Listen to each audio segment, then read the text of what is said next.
Well, good morning. We are in week 6 of our 7-part series in the book of Revelation, where we're taking a look at 7 highly personalized letters that Jesus sent to 7 churches in Asia Minor. He did this by sending a vision to John the Apostle, and John wrote down his words while he was in exile on the island of Patmos, exiled there for his faith. And though each letter is specifically addressed to a church in Asia Minor, what we would know now as Turkey, it was intended that every church would listen to every letter as they were read. And they had application to every church, just like it has application to us today here at Westridge. And so as these letters were delivered to the churches, they would be read in order all the way through. And just the thought of that makes me wonder what the tension was like in the room with the church at Philadelphia as whoever was delivering these started to read through, and he read through 5 different scenarios and letters to churches. You have to think that the tension was rising in the room, right? Because they hear Jesus be very direct with 4 out of these 5 churches about how they're failing, how they need a course correction, what they need to do differently. And all the while, if I'm sitting there at least in that church in Philadelphia, I'm beginning to wonder, what's Jesus going to say to us? How do we measure up? And so Jesus sends these words. To the angel of the church in Philadelphia write, "These are the words of him who is holy and true, he who holds the key of David." Now that was a phrase they would have identified with. In that day, you didn't always have a lock on the doors in your home or your business. In fact, it was only the privileged that had a lock, and if they had a lock, there was only one key, and whoever held that key controlled everything. They controlled who could go in, who could leave. They decided who had admission to speak to the owner of the house, who didn't. And so when it comes to the kingdom of God, that phrase is saying Jesus is the one who holds that key. And what he opens, no one can shut. And what he shuts, no one can open. That reversal in that repetition was a literary tool they used in John's day. It was a way of emphasizing the importance of the words. It was kind of like how when you're sending an email, if you want somebody to really read what you're saying, you underline it or you put it in bold, or if you're yelling it at them, you put it in all caps. This was kind of an all caps thing that Jesus said. And then he says, "I know your deeds. See, I've placed before you an open door that no one can shut. I know that you have little strength, and yet you've kept my word, and you've not denied my name. And I'm going to make those people who were oppressing you, I'm going to make those who are of the synagogue of Satan, who claim to be Jews, but they're not really.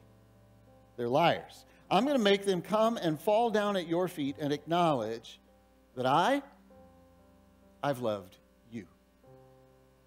And since you've kept my command to endure patiently, I'm also going to keep you from this hour of trial that's going to come on the whole world and test the inhabitants of all the earth. Coming soon," Jesus says, "so hold on to what you have so that nobody can take your crown. The one who's victorious, I'll make him a pillar in the temple of my God, and never again will they leave it.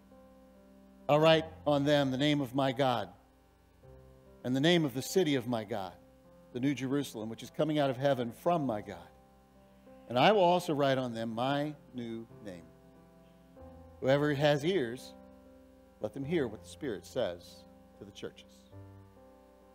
What's really striking about this letter, as set against the others, what's really striking about what Jesus says is that in this letter to the church in Philadelphia, he only offers praise. A little encouragement, but no correction. He honestly acknowledges their tough circumstances, and he commends them for their faith, and then he encourages them to endure. I know it's been tough, Jesus says, but hang on. I read that and I just wonder, what are the limits of our inner strength? What does it take for our faith in this day and time to be resilient in the face of adversity? What does it take for our faith to endure the hardest moments of our life?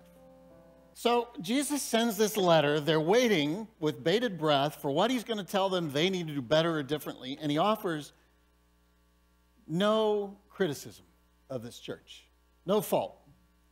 And that's high praise. It's out of the 7 churches, it's only handed out to this church and to a lesser degree to the church in Smyrna, which we talked about a few weeks ago. So any stern tone that we might read into this letter is not because these Christians have failed in some way. It's simply Jesus encouraging them, helping them to hold on to their faith in tough times that they were going through. Now, to be fair, as you read about the church in Philadelphia, as you study the church in Philadelphia, what you realize is the stuff they were facing wasn't really as bad as some of the other churches.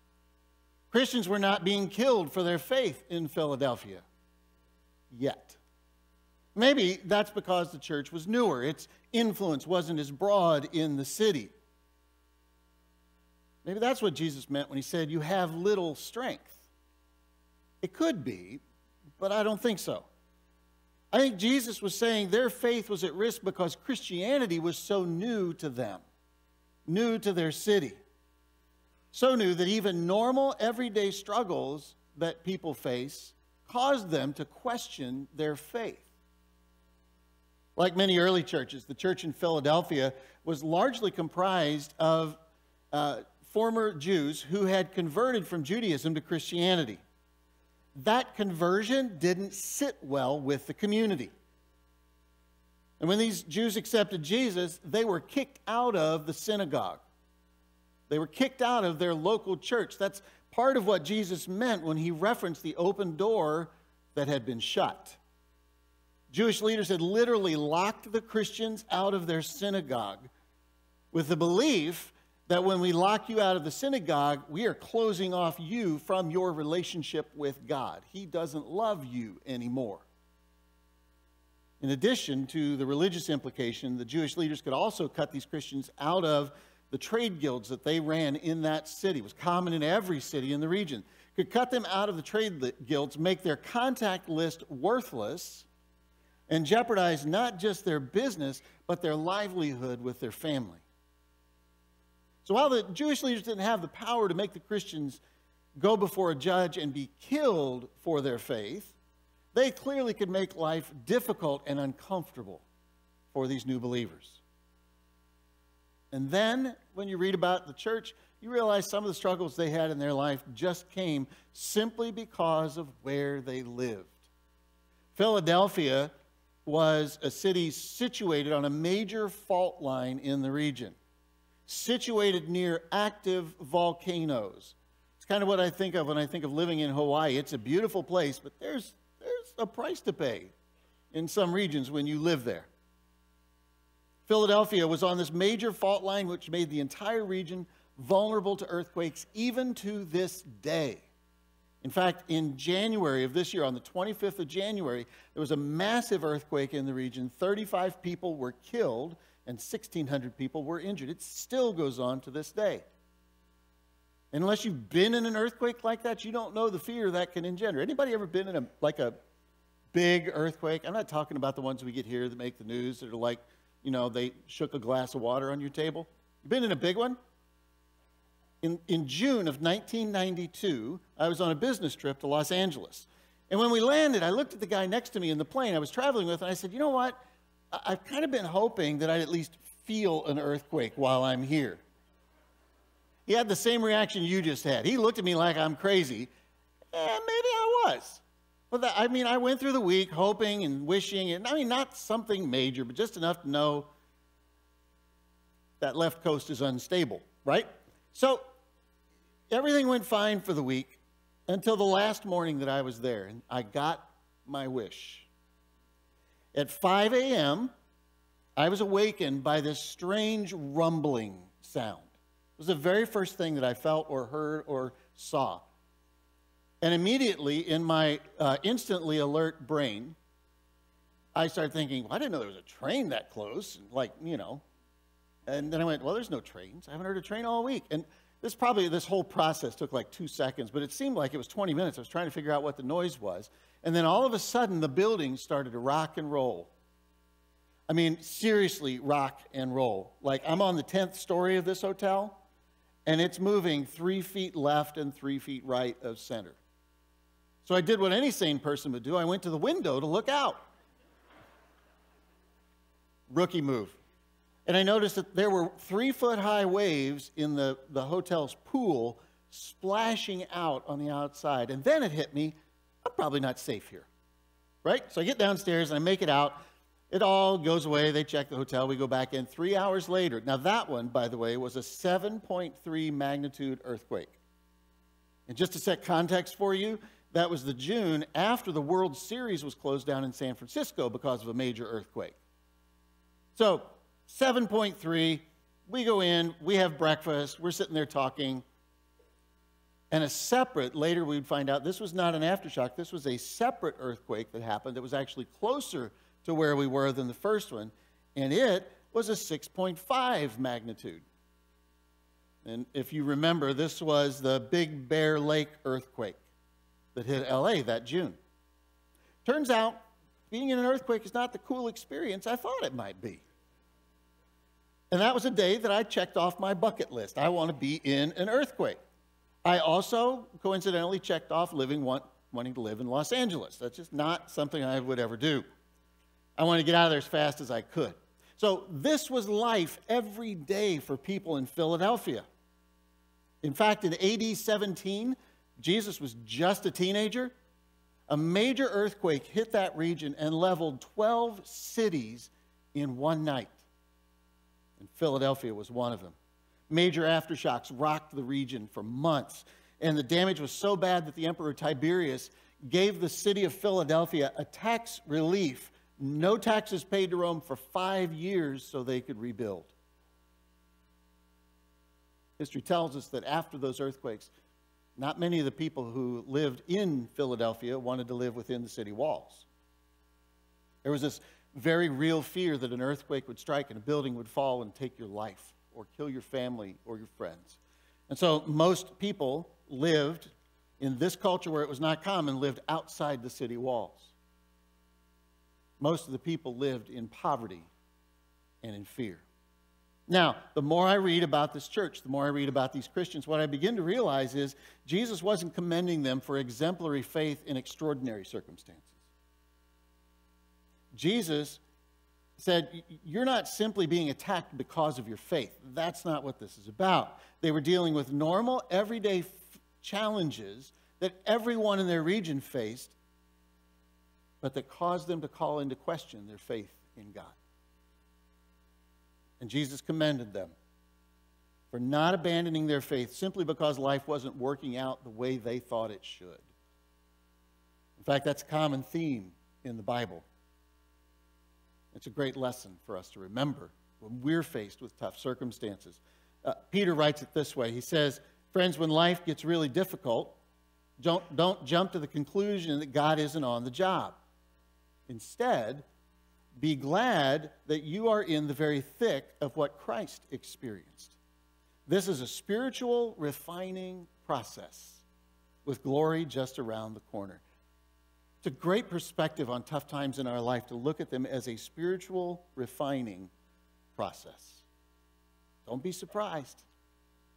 Faith in Jesus doesn't make us exempt from these things in life. We don't get a pass from the normal challenges that everyone faces, from loss and heartache, sadness and fear, conflict and failure. They come to every single human being in varying measures.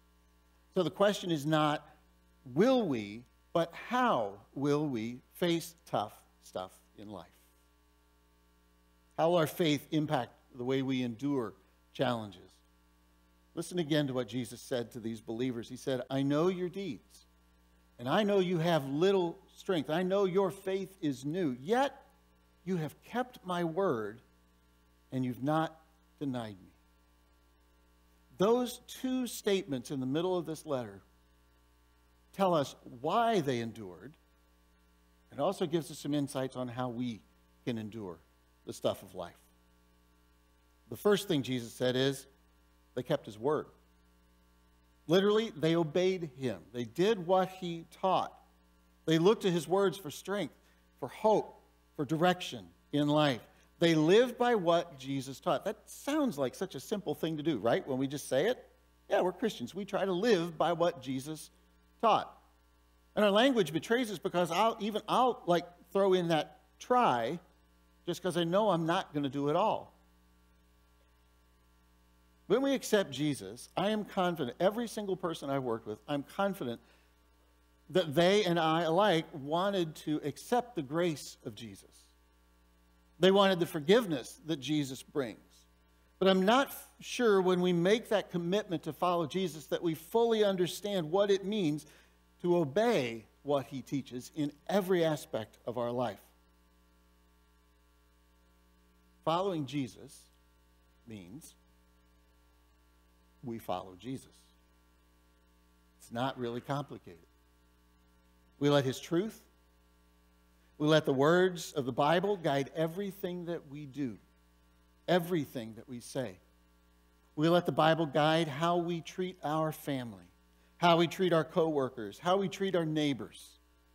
We let the Bible's commands guide how we shape our character or reshape it from what we were before we were a Christian. We let the words of the Bible shape our behavior. And the Bible's intention is to guide every single thought and action and word and decision that we make in the normal, everyday life and relationships that we live out, even when life gets tough. Jesus' words aren't just Sunday words to be used at church. They're our guide for Monday at the office or on the job site. They're our guide for Friday night out or a weekend away with friends. They're our guide to follow when life is good and when life is hard, when our faith is strong or when we doubt and struggle. And here's where this gets really intensely practical for me. I can't obey Jesus' words if I don't know Jesus' words. If I want to follow what Jesus teaches, I need to read what he says and learn it. I was reminded in a couple of conversations over the last week just how critical that is and sometimes how hard that can be to just pick up the Bible and read it. We don't read a lot as a culture anyway now. So to pick up a book that's 2,000 years old and read it seems a little bit of a struggle. We need to find, each one of us needs to find a Bible that works for us. Now, let me just clarify that statement. I'm not encouraging that you take the route that Thomas Jefferson took, where you go through with a knife, a sharp knife, and cut out the sections of the Bible word by word, sentence by sentence that you don't like or you don't agree with so that that Bible actually works for you. That's not what I'm advocating. We need it in a form that fits our lifestyle. I use a Bible app to read and study the Bible. I have for years. It syncs across my phone, my smartphone, my tablet, my computer. It's available to me wherever I am, 24 hours a day, 7 days a week, as long as I don't lose my phone. That works for me. You want to try that? You have a link in the church app. There's a link to that electronic app for the Bible. It's available in over 100 different translations and in over 1,000 languages. I use a Bible app. Darren uses a paper Bible. I'd love to say it's because he's older than me, but he's not. We both grew up with paper Bibles. It's just what works for him in his relationship with God. What I use works for me. But beyond finding a form of the Bible that's helpful, it's also good to find a translation that's easy to read and understand. I grew up with the King James Bible because I was born in a time when that was the only Bible available to us in English. Right? So I memorized that Bible. I read that Bible. I didn't understand all of it because it's written. The best comparison I can give you is it's written in Shakespearean English. I don't know anybody that picks up Shakespeare to read it for fun. You know, we did it when we were high school. We did it in college. It's like, I don't want to do it anymore. I've done my penance. But I don't read that now. I wouldn't recommend anybody, if they've never read the Bible, sit down and read the King James translation. I read the New Living Translation. I read the New International Version. I read the Message.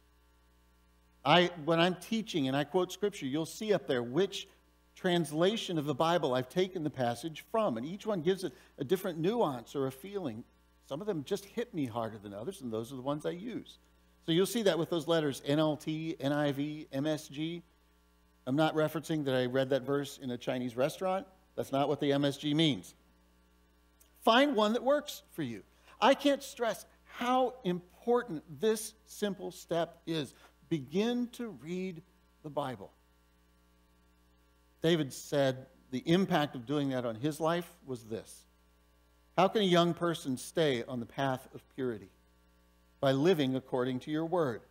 I seek you with all my heart. Do not let me stray from your commands. I've hidden your word in my heart that I might not sin against you. And it's cool the way God works all this out in our lives. So we take the time to read the Bible, or if you have the app, to let it read to you as you ride the train or drive to work in the morning. You read or you listen to the Bible, and as we do, we learn from Jesus, and his words get deeply embedded in our soul. Whether we realize it or not, whether we remember it or not, they're getting embedded in our soul. And they become for us like true north on a compass. They begin to guide our values, our decisions, and our actions. And then, when we hit a tough situation, then, when we have a chance to help somebody, when we're faced with a decision or an opportunity that God puts in front of us, the Holy Spirit will whisper to us and remind us of what we've read. It's part of his role in our lives. He'll whisper in our ears encouragement, not shame, direction, not guilt, encouraging us in that moment to do the right thing, to do the wise thing, to not do the wrong thing. When you hear that little voice in your head, try to remember it's the Holy Spirit. Just as a side note, if you hear more than one voice, that's a separate issue we'll have to talk about another time. Just like the church in Philadelphia. If we're going to keep Christ's word, we need to know his word. We need to do what it says. One step, one decision at a time. And that not only will build up our endurance for the tough times, but it helps us in the moment. Second thing Jesus commended these believers for is this. He said, I know you have little faith, little strength, yet you have not denied me. Now, when I think about someone denying Jesus, I immediately think about the persecution that these early Christians went through. Not in Philadelphia, but in other places, it was already happening under the Roman Empire. So what does that phrase mean in that culture about denying Jesus? Well, Christians were being killed.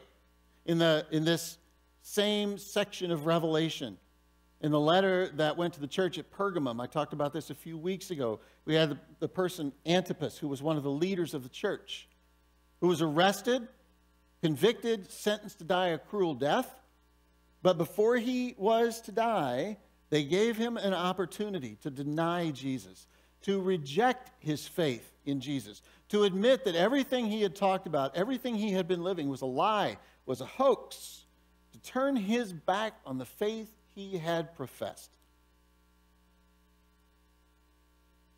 Tons of Christians were put in that situation in the early church.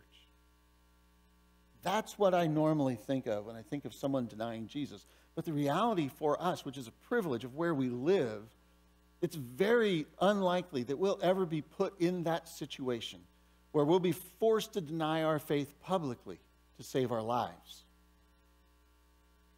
Interestingly, the Bible talks about another denial that's far more common in our lives. In the New Testament book of Titus, Paul writes these haunting words to some believers that Titus was leading in the church of Crete. Paul says, there are people among you who claim to know God, but by their actions, they deny him. I think that's a little more likely in my life than the first option. Let's be clear about what Paul says. At the end of the day, people can watch our actions, and they'll know how real our faith is. They'll know the truth about what we believe because it's changing how we act, or it's not. So what do our actions say about our faith? Now, these Christians in Philadelphia were absolutely going through some tough times, some challenging times. And Jesus commended them for patiently enduring, holding on to faith when the normal stuff of life came crashing in around them. When they faced life transitions, when they faced relational rejection, workplace tensions, financial trauma, sickness, grief. Those things are all a part of normal life, unfortunately. And enduring doesn't mean that when these things come, we simply grin and bear it. We get all stoic about it. Enduring literally means that we stand up under the great pressure that's put on us, that we don't bend and we don't yield when it comes to what Jesus would have us do. And we do that without becoming bitter or resentful or complaining. We do it without abandoning our faith, our values, and our beliefs. We do it because we trust in God to walk with us every step of the way. When any believer endures like that, even in the ordinary stuff of life, it's commendable. When we endure like that, we begin to understand just how our struggles change us, how they shape us, how they strengthen us, and make us better equipped to stand the next thing that comes our way. Nobody likes being miserable. Nobody likes going through pain. But here's the hard truth. It's impossible to duplicate the growth that comes in our relationship with Christ when we endure hard times. You can't get there any other way. Jesus closes this letter with a beautiful image, several actually. I'm just going to talk about one of them. He says to them, to the one who's victorious, I will make them a pillar in the temple of God. It's a very cool image when you begin to understand. Because of the frequent earthquakes in their region, the architects had begun to design buildings with these massive pillars that would support the weight load of the structure. And the builders figured out a way to build these pillars so that they would flex and bend, but not break when the earthquakes came. The pillars in a building meant safety. They meant security. But pillars like that were expensive.